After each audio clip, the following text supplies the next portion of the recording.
Hey, I bet you I can hit a bird with this jar. With a jar? Who do you think you are, Alexander? Maybe. Okay, go on. I'll be amazed if you... Bang!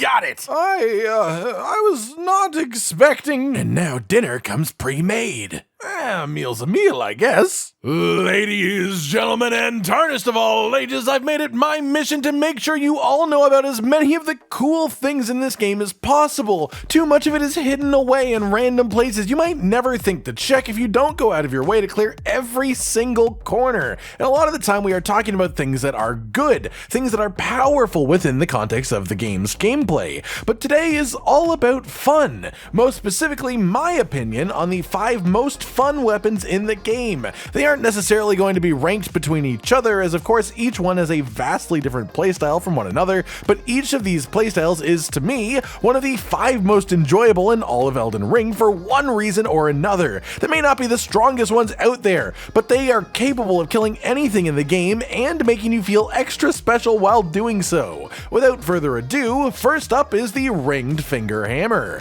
What is there to say about this weapon that isn't immediately noticeable upon taking it in for the first time? It's a giant severed finger impaled by a stick for use as a hammer. Take it or leave it, it is what it is. The weapon skill, of course, expands the finger up multiple times its size to flick right in front of you with a good amount of hyper armor, dealing decent damage and a load of stagger damage too. For the most part, the fun of this one is less the actual gameplay feeling and more the simple concept. You have a finger on a stick, and you hit people with the finger on a stick. You flick people off of ledges with the finger on a stick. It's just funny, and I love it. To use this weapon yourself, you need 15 strength and 9 dexterity, and to acquire it yourself, head to the Gelmir hero's grave at the top of Mount Gelmir, and once inside, head to the bottom of the first ramp, then through the lava, taking a left at the bottom to find a chest at the end of the alcove holding this hammer waiting for you.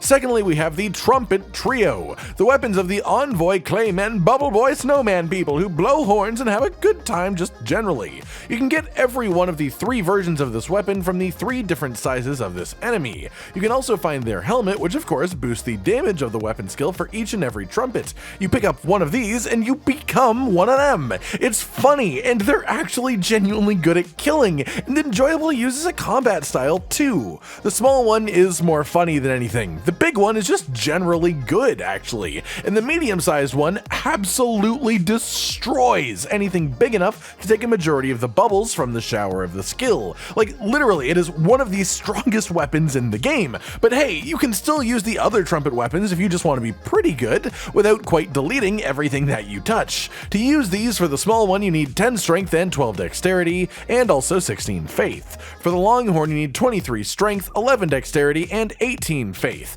And then for the great horn, you need 28 strength, 12 dexterity, and 24 faith. And to acquire these, you'll need to farm each of the different Envoy enemies, each one dropping their own sized weapon. You can find the first smaller 2 sizes of Envoy at the East Capital Rampart in Lane Dell, the capital city, and the rest of these lovable scamps are in the Halleck Tree Mega Dungeon right near the beginning.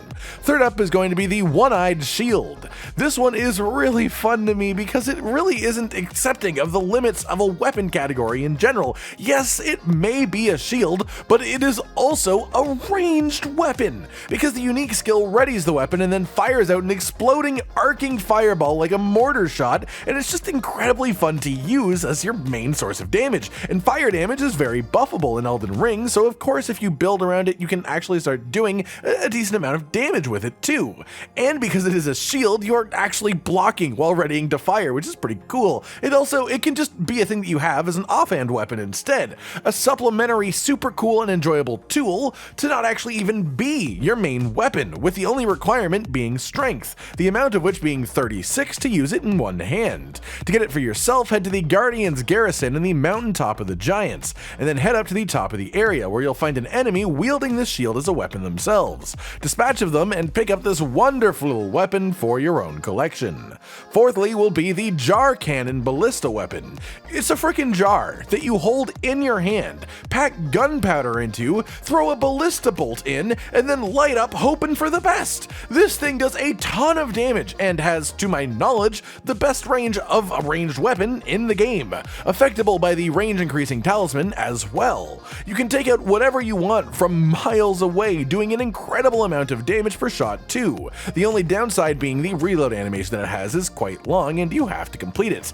This is essentially the bolt action sniper rifle of Elden Ring. It's a totally unique way to play. It's a load of fun, and like the shield, it can be easily just used as a secondary part of your otherwise normal build rather than the focus of your build. To use it, you need 34 strength and 12 dexterity. And then to acquire your own, head to the volcano cave at the north end of Mount Gelmir. Drop through the hole right near the entrance and then do an immediate 180 to see a boss fog wall. Defeat the boss inside and receive this weapon. Finally then, today is going to be almost entirely a flavor pick rather than an actual experience-changing weapon, the Clinging Bone fist weapons. Visually, these things are literally just two pairs of hands out to the forearm in skeletal form. You grab them by the hands and whack things with the elbows, I guess. They're just really funny. I love the concept of these just so much. Fist-based fist weapons that you hold by the fist with your fists instead of hitting them with the fist part. They play like normal fist weapons, and the skill on them is lifesteal, which is actually really cool when it works. It has no hyper armor or extra poise on the windup, and the windup is super long. The reach of the attack is also very low, but if you hit it on a regular sized humanoid enemy, you lock them into a grab where you deal a load of damage and also regenerate your own health. Aside from that, it is somewhat unusable on anything that is too big for it to grapple. It does barely any damage on the initial stab and is much less worth than using the regular hits at that point. So while this thing is incredibly fun, its effectiveness is definitely a little bit limited. If, regardless of that though, you want to use it for yourself, you will need 8 strength, 22 dexterity, and 16 arcane.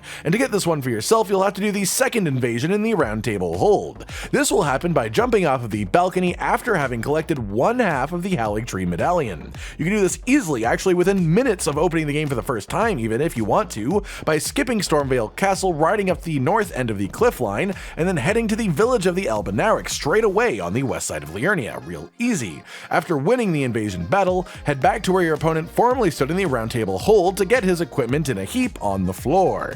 And that'll just about do it. The weapons that I personally consider to be the most fun ones in all of Elden Ring. Maybe not the strongest aside from the medium trumpet, which is actually ridiculous, but ones that are super enjoyable and unique playstyles, or just ones that feel fun to play, knowing that you can beat the most difficult enemies in the game if you choose to, using a finger on a stick, a jar packed with explosives, or even a skeleton's forearms. And hey, if you want to, the finger hammer, one-eyed shield, and jar cannon can all be used somewhat together simultaneously, as they all require a fair bit of strength and scale with strength above all else. So if you want to, you really can just go all in on crazy weapons and have a field day of it all, using nothing but the silliest of weapons, exactly as intended.